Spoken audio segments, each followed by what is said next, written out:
Hello my dear lovely students, how are you.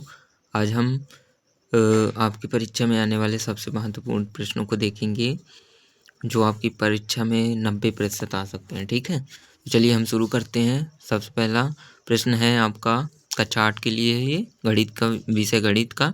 प्रश्न number 1 है, निम्न समीकरणों को हल कीजिए। 15y-4 फिर -2 into y-9 plus 5 into y plus 6 is equal to 0। एक समीकरण लिखा है और इसमें हमको हल करना है मतलब y का मान ज्ञात करना है।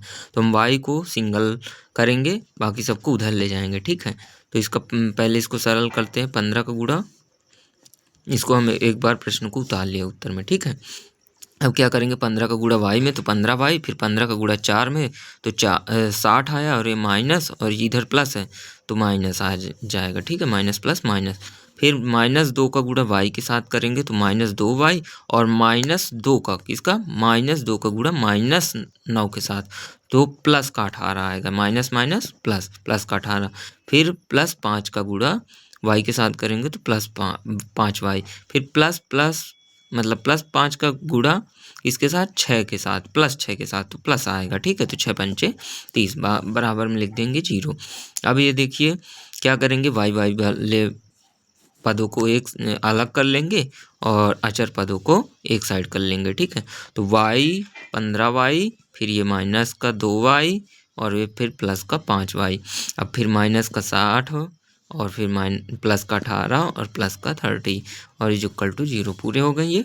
अब देखिए 15 में 2 गए तो कितना आएगा, 13, और 13 में 5 जोड़ेंगे तो 13 5 18 आया। ठीक है, 18y हुआ। और इधर से क्या होगा, 30 प्लस प्लस वालों को जोड़ लेते हैं 30 18 कितना हो गया, 48। 48 में देखो प्लस का 48 आएगा इधर, और ये माइनस का 60 है, मतलब संख्याएं आपस में घटेंगी, बड़ी वाली में छोटी वाली घटेगी। तो 60 में से 48 घटाएंगे तो कितना आएगा, 12। लेकिन बड़ी वाली संख्या का चिन्ह क्या है, माइनस, तो माइनस का 12 आया। तो अब ये 12 माइनस का है तो इधर आएगा तो प्लस का 12 हो जाएगा। और ये 18y क्या है, 18y इज इक्वल टू 12। तो y बराबर कितना आया, 12/18। ये 18 जो है तो इधर आया तो बटे में होगा, तो y इज इक्वल टू कितना है, इसको सरल कर देंगे। तो कितना आएगा, 3 के भाग देंगे तो 3 चौको 12, 3 18। फिर अभी 2 से भाग जा रहा है तो क्या करेंगे, 2 से भाग करेंगे ऊपर भी नीचे भी, तो 2/3 आएगा आंसर। ठीक है, ये हो गया आपका पहला। अब जांच भी इसकी करना है। y बराबर 2/3 आया है, तो इसमें जो समीकरण है हमारा नंबर 1, इसमें मान रख देना है 2/3 जहाँ y लिखा हो। ठीक है, चलिए हम मान रखते हैं अब 15y-4, फिर -2 into y-9 plus 5y plus 5 into y plus 6 is equal to 0। तो 15 वाई की जगह 2/3, माइनस का 4 माइनस का 2, वाई की जगह 2/3 माइनस का 9, फिर प्लस का 5, फिर वाई की जगह है 2/3 और प्लस 6। फिर क्या करेंगे, 15 का गुणा 2/3 में कर देंगे तो 3 बचे 15 आ गया। फिर 15 का गुणा क्या करेंगे, 4 में करेंगे तो माइनस का 60 आया। फिर -2 का गुणा 2/3 में करेंगे। ठीक है, इसको अभी हम लिख दिए कि 2 गुणे 2/3। और फिर ये माइनस का गुणा -9 के साथ तो प्लस का 18 आया। फिर 5 का गुणा 2/3 के साथ तो 5 गुणे 2/3 लिखा हमने। फिर 5 का गुणा +6 के साथ तो प्लस का 30 आया, फिर इक्वल टू 0। अब इधर क्या करेंगे, इसको 3 से काटें तो 5 आया, तो 5 दूनी 10 हुआ। फिर ये -60 उतारें।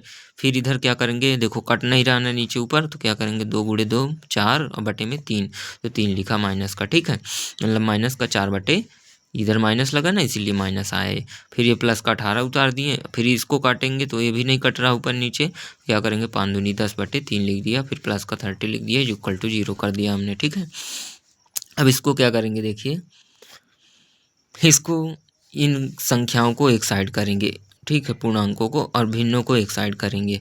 तो 10 और ये प्लस का 30 और ये प्लस का 18 और ये 60 माइनस का 60 और ये प्लस का 10/3 और ये माइनस का 4/3 इक्वल टू 0।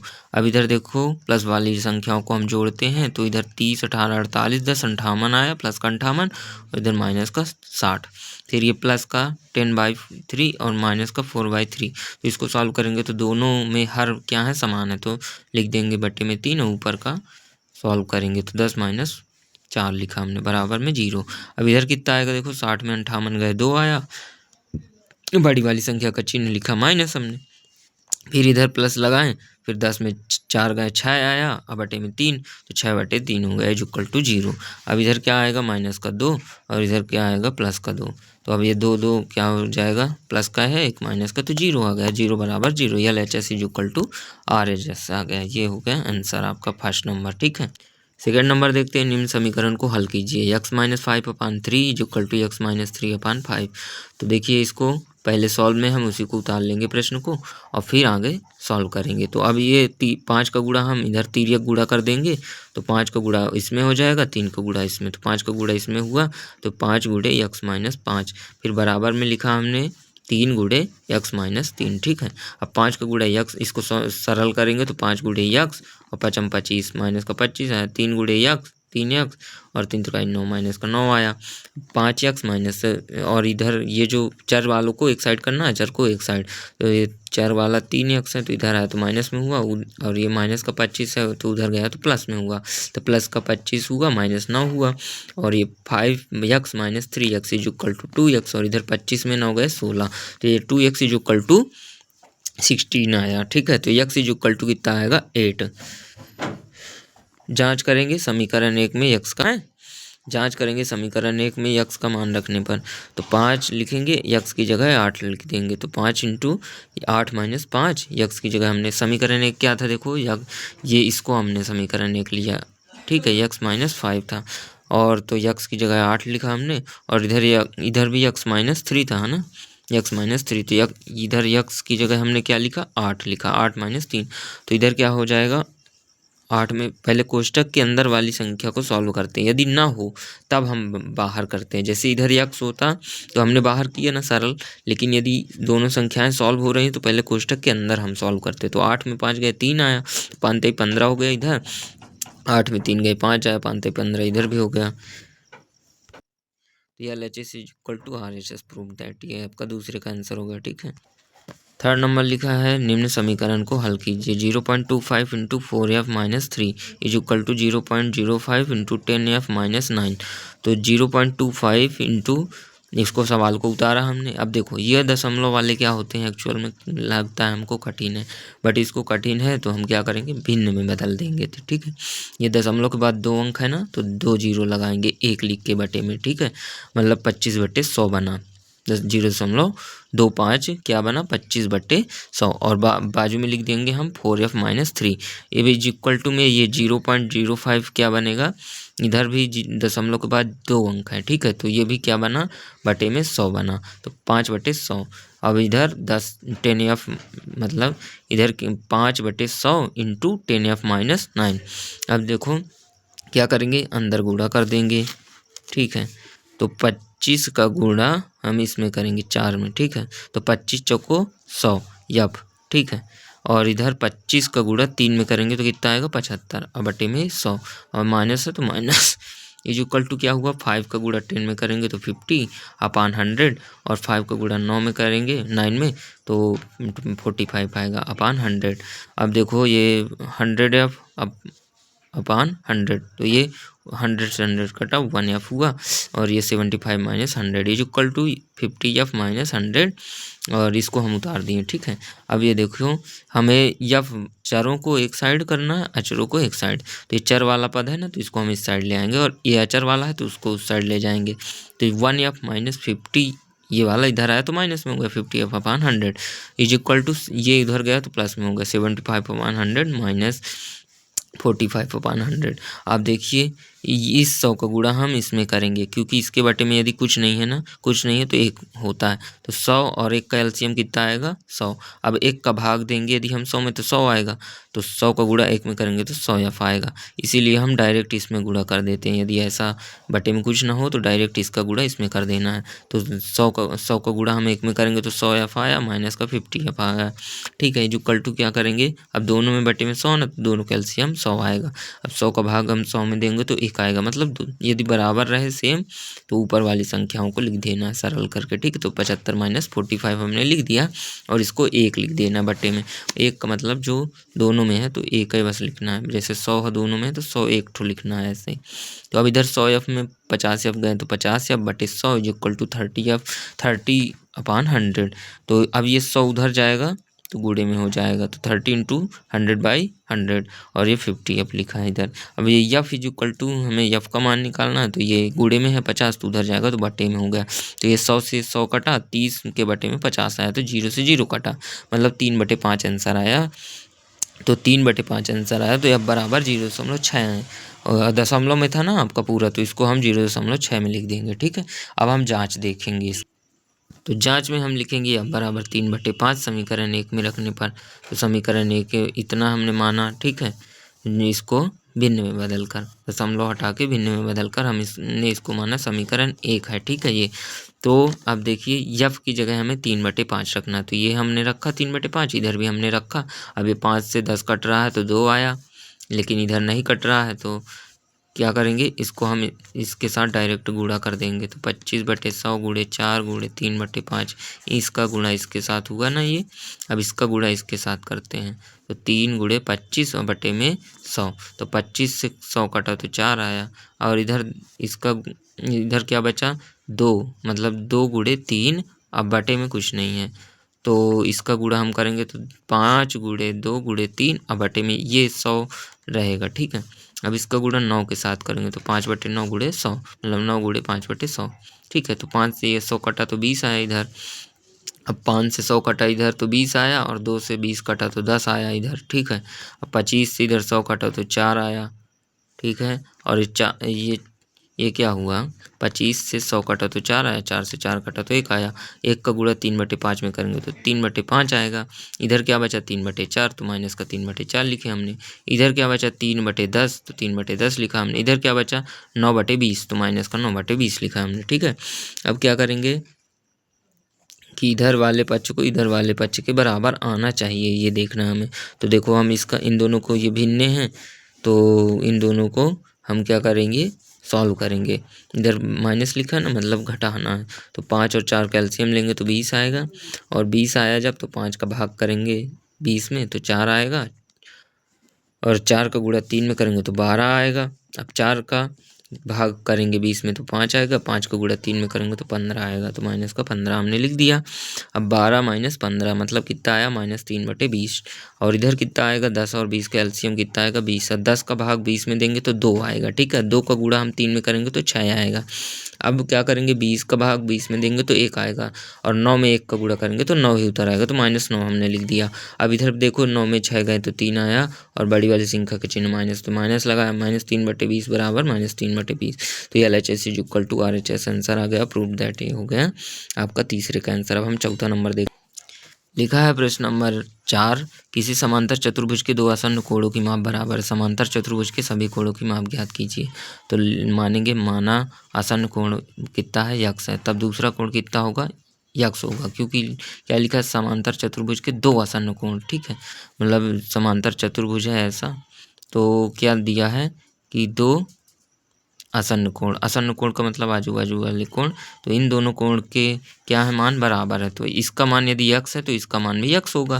तो बस यही लिखा है पहली लाइन में कि मान आसन्न कोण यक्स है। एक माना एक आसन्न कोण, एक आसन्न कोण यक्स है, तो दूसरा आसन्न कोण कितना होगा, ये भी यक्स होगा, ठीक है।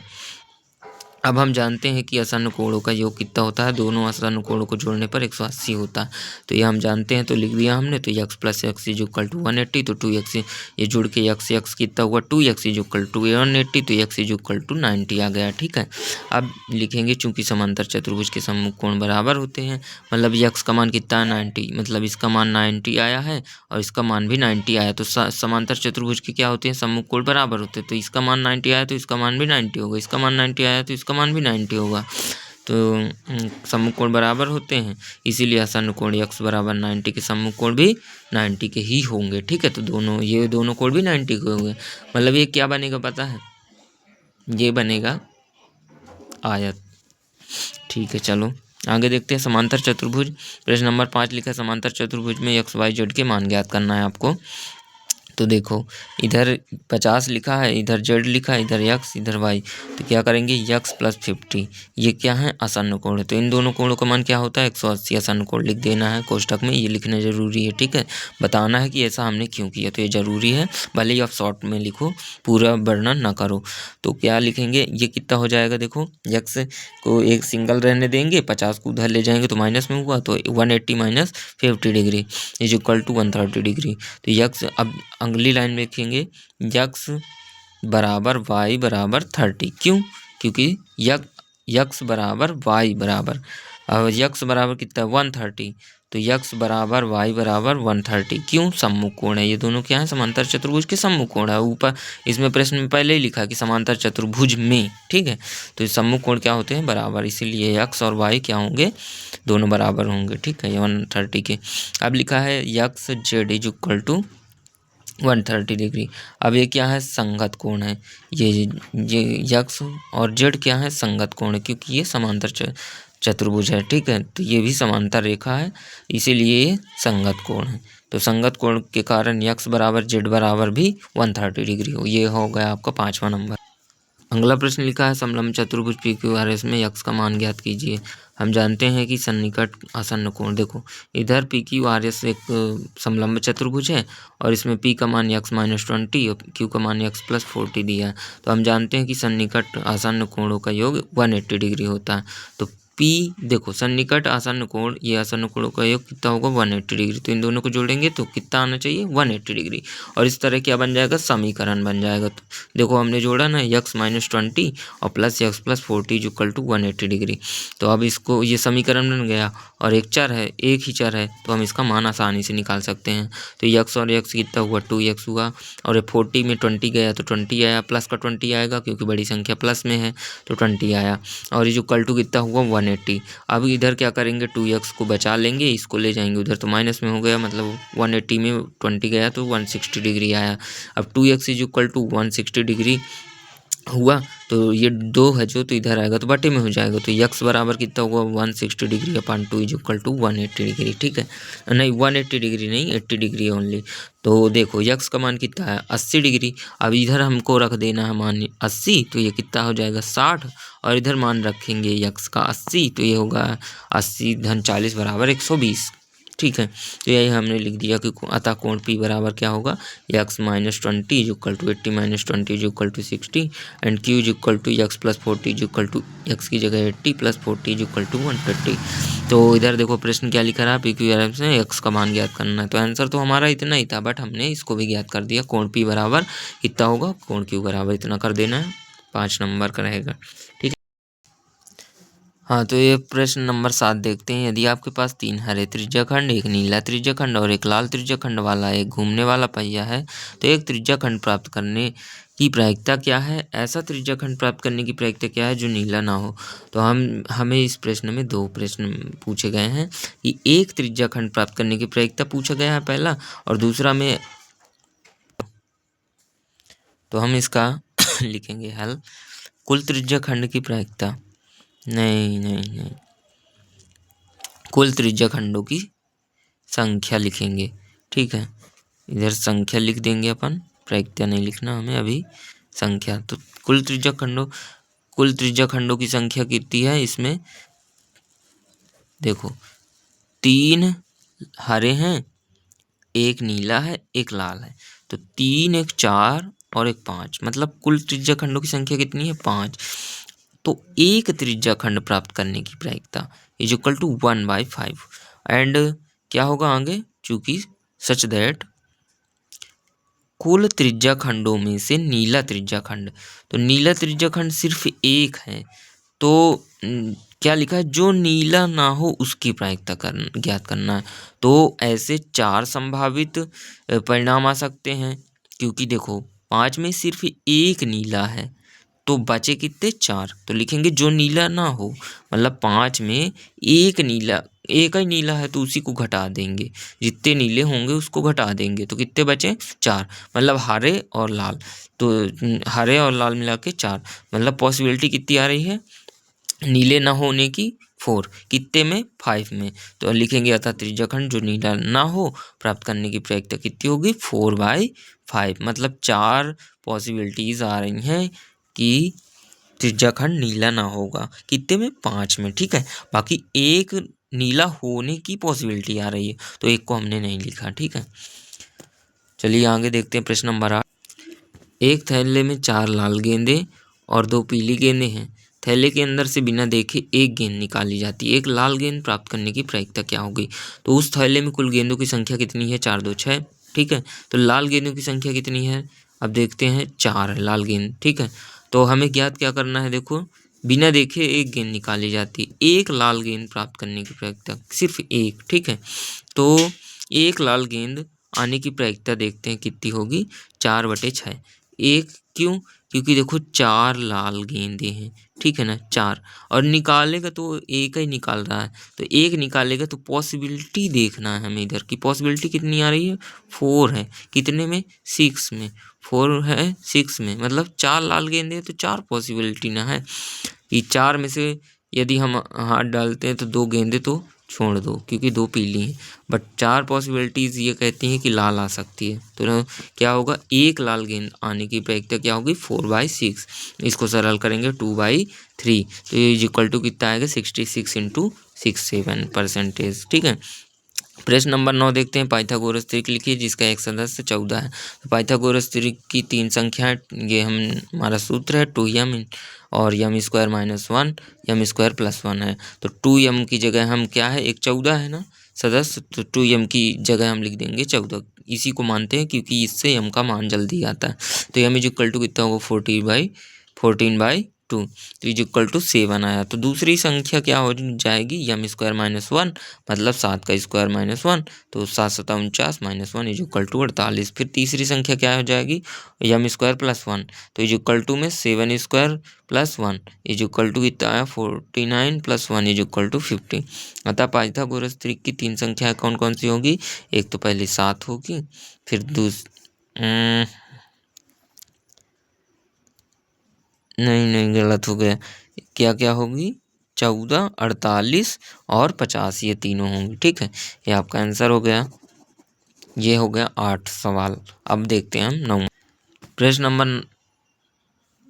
सवाल हो गया। ठीक है, अब 10वां देखते हैं। अभाज्य गुणनखंड विधि से क्या लिखा है 10वां की अभाज्य गुणनखंड विधि से वर्गमूल ज्ञात कीजिए 1764 का और 400 का। तो 400 का ज्ञात करते हैं। तो अभाज्य गुणनखंड विधि से हमने क्या किया, इसका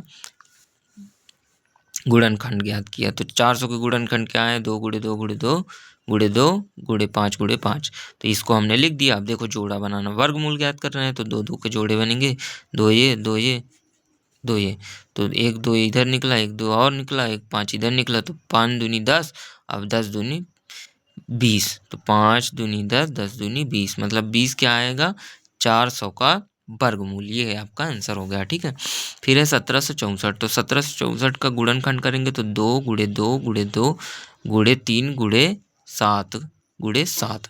ठीक है, तो 2 × 2 × 3 × 3 × 7 × 7। तो इसका जोड़ा बनाएंगे तो 2 का जोड़ा बना 3 का और 7 का, 3 चीज़ें निकलेंगी 7 3 2, तो 7 × 21 21 दूना 42। ये को कितना आया 7 × 21 और 21 दूना 42, मतलब 42 क्या होगा 1764 का आंसर होगा। ठीक है, वर्गमूल होगा। आगे देखते हैं प्रश्न नंबर 11। वह सबसे छोटी संख्या ज्ञात कीजिए जिसमें 704 का भाग देने पर भागफल एक पूर्ण घन बन जाए। तो 704 में इधर क्या लिखना है, देखो जिसमें नहीं जिससे। ठीक है, इधर जिससे होगा, तो जिससे 704 का भाग देने पर, 704 में भाग देने पर समझो, तो भागफल क्या होना चाहिए पूर्ण घन बन जाए। इसका हम क्या करेंगे सिंपली तरीके से इसका अभाज्य गुणनखंड करेंगे। तो लिखेंगे अतः 704 के अभाज्य गुणनखंड क्या है 2 × 2, ये जो आया है तो 2 × 2 × 2, मतलब 6 ठो 2 हैं, देखो ये 1 2 3 4 5 6 एंड 1 है 11, मतलब 1 11 है। तो इसको देखो अब घन बनाना है, घन तो क्या 2 के जो 3 3 के जोड़े बनेंगे इस बार, तो 3 3 के जोड़े 2 बन रहे हैं, 2 के जोड़े बने 2 ठो। ठीक है, 3 3 के, और 11 का जोड़ा नहीं बन रहा है। तो ऐसी कौन सी संख्या सबसे छोटी है? 11 ही है। यदि हम 11 से भाग दे दें तो देखो इसका जोड़ा बन रहा है, इसका जोड़ा बन रहा है, मतलब ये निकलेंगे जब तो 2 दूनी 4, एक ठो वर्गमूल के अंदर से निकलेंगे तो 3 का जोड़ 2 का जोड़ा बन रहा है ना, 3 ठो, इसका भी बन रहा है तो ये 2 बाहर आएगा, ये 2 बाहर आएगा तो कितना हो जाएगा? 4। मतलब 4 क्या होगा? इसका घन बन जाएगा। ठीक है, 64 आएगा। 4 चौको 16, चौको 64। अतः 11 से भाग देने पर क्या होगा? भागफल पूर्ण घन प्राप्त होगा। तो भाग दे के देख सकते हो ना, अब कोई दिक्कत थोड़ी। 11 से भाग दो तो देखो 704 में अपन 11 से भाग देते हैं तो कितना बचेगा? इतना। तो ये पूर्ण घन बना है, बस हो गया। देखो ये पूर्ण घन किसका बना है? 4 का। कैसे? देखो 11 से हमने भाग दिया इधर 11 से, तो बचा कितना? ये सब बचेंगे, ये वाले गुणनखंड। बाकी 11 तो भाग दे दिए तो एक आ जाएगा इसकी जगह। अब देखो ये घन बन रहा है कि नहीं? 2 दूनी 4, 4 दूनी 8, 8 दूनी 16, 16 दूनी 32, 32 दूनी 64। और 64 किसका घन होता है? 4 का। ठीक है, तो ये नहीं लिखना है, हमने आपको बताया कि 4 निकल के आ रहा है, मतलब 4 का घन बन रहा है। 64 जो आएगा तो पूर्ण घन है ना, इसीलिए। तो 704 का पूर्ण घन बन जाएगा। आपका आंसर हो गया। 12th नंबर देख, प्रश्न नंबर 12 है, वह सबसे छोटी संख्या ज्ञात कीजिए।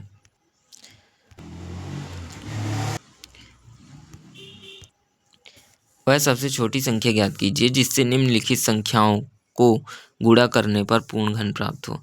तो वह सबसे छोटी संख्या ज्ञात करना है जिससे निम्नलिखित संख्याओं को गुणा करने पर, मतलब इनमें हमें गुणा कर रहे हैं तो क्या हो? पूर्ण घन प्राप्त हो। मतलब ये संख्या पूर्ण घन बन जानी चाहिए, अभी पूर्ण घन नहीं है। तो हम चलिए देखते हैं कि पूर्ण घन है कि नहीं। 675 का हम क्या करेंगे? गुणनखंड करेंगे। कितना आ रहा है? 3 गुणे 3 गुणे 3 और ये 5 गुणे 5। तो देखो ये तो पूर्ण घन बन रहा है। तो क्या करना है? हमें इसमें गुणा करना है। यदि भाग करना होता तो 5 और 5 ज़्यादा है ना, इसका तो घन बन रहा है। 3 त्रिकाई 9 और 9 त्रिक 27, 27 बन आ रहा है जो कि पूर्ण घन है। बट ये 5 और 5 एक्स्ट्रा थे तो भाग कर देते, 25 का भाग। बट इधर क्या लिखा है? गुणा करना है। तो हम देखो इधर 2 ठो बने हैं 5 के जोड़े, तो एक घन प्राप्त करने के लिए एक और जोड़ा बनाना, मतलब 5 का गुणा कर देंगे, बस बात खत्म। तो 675 के बाद गुणनखंड लिखेंगे और आगे लिखेंगे यहाँ पूर्ण घन प्राप्त करने के लिए 5 का जोड़ा नहीं है बन रहा 3 3 के, अतः 675 में 5 का गुणा किया जाए जिससे संख्या पूर्ण घन प्राप्त हो। ठीक है, ये आपका आंसर हो गया। अब देखते हैं 100 का। तो 100 के गुणनखंड ये आ गए, 2 गुणे 2 और 5 गुणे 5। तो इधर देखो 2 भी कम है 1 और 5 भी कम है, तो 2 गुणे 5 का गुणा करेंगे तो लिख देंगे 100 के अभाज्य गुणनखंड कितने आ रहे हैं? 2 गुणे 2 गुणे 5 गुणे 5। तो लिखेंगे आगे चूंकि 2 और 5 के 3 3 के जोड़े नहीं बन रहे, इसीलिए 100 में 2 गुणे 5 का गुणा किया जाए जिससे प्राप्त संख्या पूर्ण घन प्राप्त हुई। ये आपका आंसर हो गया। फिर लिखा है प्रश्न नंबर 13, दिए गए अनुपातों को प्रतिशत में बदलना है आपको। तो 3:4 लिखा है और 2:3 लिखा है। इसको प्रतिशत में बदलने के लिए सिंपली 100/100 का गुणा करते हैं। अब हम जानते हैं कि प्रतिशत बराबर कितना होता है। देखो 1/100, तो 1/100 हमें मतलब प्रतिशत इसमें लगाना है तो हम क्या करेंगे? देखो किसी में भी भिन्न में भी हम 1/100 का गुणा तो नहीं कर सकते, बट क्या कर सकते हैं कि ऊपर भी 100 का गुणा कर सकते किसी भिन्न में और नीचे भी। इसीलिए हम क्या करेंगे? 100/100 का गुणा करेंगे। फिर क्या करेंगे? इसको देखो 100 अलग करेंगे और 1/100 अलग करेंगे। तो 1/100 की जगह हमको क्या लिख देना है? परसेंटेज। और जो 100 है तो इसको भिन्न से काट पीट देना है, तो 1/100 की जगह बस परसेंट लिख देना। तो चलिए वही करते हैं हम। 3/3 को प्रतिशत में बदलते, तो 3/4 और गुणे में क्या लिखेंगे? 100/100 का गुणा कर देंगे। अब देखो रेशियो लिखा है मतलब भाग बीच में लगा है और भाग लगा है तो मतलब बटे करना। तो अब 100/100 की, अब इस बटे को 100 को बटे वाले 100 को बचा लेंगे, क्यों? परसेंट लगाने के लिए। बाकी ऊपर वाले को यदि कट रहा है तो काट देंगे, नहीं कटता तो डायरेक्ट गुणा करके लिख देंगे। तो 4 से काटेंगे 100 को तो 25 आया, 25 का गुणा 3 में किया तो 75 आया। बाकी बटे वाला 100 क्या हो गया? परसेंटेज। फिर 2 रेशियो 3, तो 2/3 गुणे 100/100, तो इधर कितना आएगा? देखो 3 से इसका गुणा डायरेक्ट इसमें करेंगे तो 100 दूनी 200 आएगा और 200 में हम 3 का भाग देंगे तो इतना आएगा। और ये वाले बटे को हम बचा लेंगे 100 को, तो 100 का में बदल जाएगा प्रतिशत में। तो देखो 200 में हम 3 का भाग दे देते हैं, ठीक है। तो तिचंग 18 बचा कितना 2, और ये वाला 0 उतरा, तो तिचंग 18, ठीक है। ये हो गया। अब बचा कितना 2। अब देखो ये मिश्र भिन्न बना देंगे हम, ठीक है। बना इसको हम क्या कर सकते हैं, दशमलव लगा के और आगे बढ़ाएंगे। 20 आ रहा है ना, तो इधर भी 20 आएगा, दशमलव लगाएंगे तो ये 6 आता जाएगा, ठीक है। मतलब अशांत दशमलव कहलाएगा, बट इसीलिए हम इसको भिन्न में बदल देंगे। तो शेषफल भिन्न में ऊपर लिखा जाता है और भागफल बाजू में लिखा जाता है, भाजक नीचे लिखा जाता है। तो ये भिन्न मिश्र भिन्न बन गई ना, तो यही क्या होगा, इसका आंसर होगा। फिर लिखा है प्रश्न नंबर 14 में, कोई वस्तु 18% GST सम्मिलित करने के बाद 1239 रुपये में खरीदी गई। GST जोड़ने से पहले उस वस्तु का वास्तविक मूल्य ज्ञात कीजिए। माना वस्तु का वास्तविक मूल्य ₹100 है, ठीक है। इसका वास्तविक मूल्य ज्ञात करना है हमें, और GST जोड़ने के बाद इतने रुपए की अंकित मूल्य है, ठीक है। तो क्या करेंगे, लिखेंगे वास्तविक मूल्य यक्स है, तथा यक्स तो यक्स का 18% कितना होगा, यक्स बटे 100 गुणे 18। इसका नहीं समझ में आया तो देखो फिर, यक्स का 18%, तो का की जगह गुणा लगा देना है बस। और 18% लिखा है तो परसेंट का मतलब 1/100 होता है, तो परसेंट की जगह कितना हम लिखेंगे 1/100, ये हो गया। और यक्स लिखा हमने, का की जगह गुणा लगाया, 18 लिखा, फिर परसेंट की जगह 1/100 लिखा। अब देखो प्रश्न अनुसार क्या करेंगे, अभी का मूल्य कितना है, अंकित मूल्य 1239 है। तो अब ये चीज़ समझो कि इसमें GST जोड़ के वास्तविक मूल्य में GST जोड़े हैं, तो अभी का मूल्य प्राप्त हुआ। तो ये हमारा समीकरण सही है ना। तो अब वास्तविक मूल्य की जगह हमने यक्स लिखा, और GST कितना है, GST यक्स का 18% है, तो यक्स का 18% कितना है, यक्स गुणे 18/100, यक्स गुणे 18/100 GST लिखा हमने। फिर 1239 बराबर क्या हो गया, 100 यक्स। 100 यक्स कैसे हुआ, हमने पिछले सवाल में पढ़ाया ना कि डायरेक्ट गुणा करना है, तो 100 का गुणा यक्स के साथ हुआ तो 100 यक्स बना। अब प्लस का ये प्लस लगाएं, 18 का गुणा यक्स, 18 का गुणा यक्स में हुआ तो 18 यक्स बना। अब बटे में 100। अब क्या करेंगे, 1239 और ये 100 का गुणा उधर होगा तो ये 100 का गुणा हो गया, और ये कितना बनेगा, 100 + 18 तो 118 आया। और इधर कितना होगा, गुणा हो जाएगा 00 का, तो इधर हमने लिख दिया। और देखो इसको हम इस साइड लिख दिए, किसी भी साइड लिख सकते हैं, बट ये क्या है, इस गुणे में है तो इधर आएगा तो भाग में होगा, तो इसीलिए भाग में हमने लिखा। अब देखिए ये 1239 और 00 में हम 118 का भाग करेंगे तो 1050 रुपये आएगा। अतः पहले वस्तु का वास्तविक मूल्य 1500 मतलब कितना था, 1050 रुपये था, ठीक। फिर लिखा है प्रश्न नंबर 15 में, 21 सेंटीमीटर चौड़ाई वाले, ये मोस्ट है, इसको ध्यान रखना है, ये थोड़ा सा डिफ़िकल्ट है बट इसको अच्छे से समझना। 21 सेंटीमीटर चौड़ाई वाले एक आयताकार कागज को चौड़ाई की अनुदिश मोड़कर 5 सेंटीमीटर त्रिज्या वाले एक बेलन बनाया जाता है, उसका आयतन ज्ञात करना है आपको। तो क्या करेंगे, यहाँ कागज की चौड़ाई बराबर बेलन की ऊंचाई, मतलब देखो कागज ऐसे है, ठीक है, ऐसे है मान लो, तो कागज ऐसे है तो इसको क्या करते हैं हम, ये ऐसे घुमाते हैं, तो जो चौड़ाई है, ये तो लंबाई हो गई, ठीक है, और ये चौड़ाई हो गई, तो जो चौड़ाई है वो कितनी है, 21 सेंटीमीटर। 21 सेंटीमीटर, तो जब हम इसको घुमाएंगे तो ये देखो कुछ ऐसे प्रकार का बन जाएगा, ये ऐसे बनेगा घूम के, तो ये जो चौड़ाई होगी ये घूम जाएगी, लेकिन ये चौड़ाई क्या होगी, ये बेलन तो बना, लेकिन ये चौड़ाई तो यही रहेगी। तो 21 सेंटीमीटर इस बेलन की क्या हो जाएगी, ऊंचाई हो जाएगी। तो कागज की चौड़ाई बराबर बेलन की ऊंचाई 21 सेंटीमीटर लिख दिया हमने, तथा बेलन की त्रिज्या कितनी दी है 5।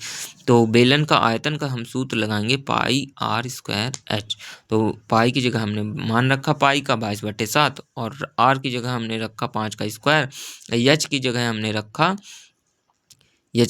रखा कितना 3/21 रखा। यच कितना है 21 सेंटीमीटर 21 रखा। अब देखो 7 से 21 कट रहा है, मतलब 3 आ रहा है। अब 5 का वर्ग करेंगे तो 25 आ रहा है, और ये 22 बचा तो 22 उतारा, 3 बचा तो 3 उतारा, और इन सब का गुणा किया तो 1650 सेंटीमीटर क्यूब आएगा। आयतन में हम क्या लिखते हैं, स्क्वायर नहीं लिखते, क्षेत्रफल में हम स्क्वायर लिखते हैं और आयतन में क्यूब लिखते हैं, ये जरूर ध्यान रखना है, नहीं यदि ये इधर आप गलत करोगे तो 1 नंबर कट जाएगा आपका, ठीक है। तो चलिए धन्यवाद, इतने आपके 15 क्वेश्चन हैं हमने। फिर अगले पार्ट में हम आपको और भी इम्पोर्टेंट क्वेश्चंस बताएंगे जिनको पढ़ के आप अच्छे मार्क्स हासिल कर सकते हो। तब तक के लिए धन्यवाद, bye bye, tata, see you. यदि और आपको वीडियोस देखनी है, आपने नहीं देखी पुरानी वीडियो और इम्पोर्टेंट सब्जेक्ट्स की, तो आप जाके हमारे चैनल पे विजिट कर सकते हो। थैंक यू, आपका वेलकम रहेगा, धन्यवाद।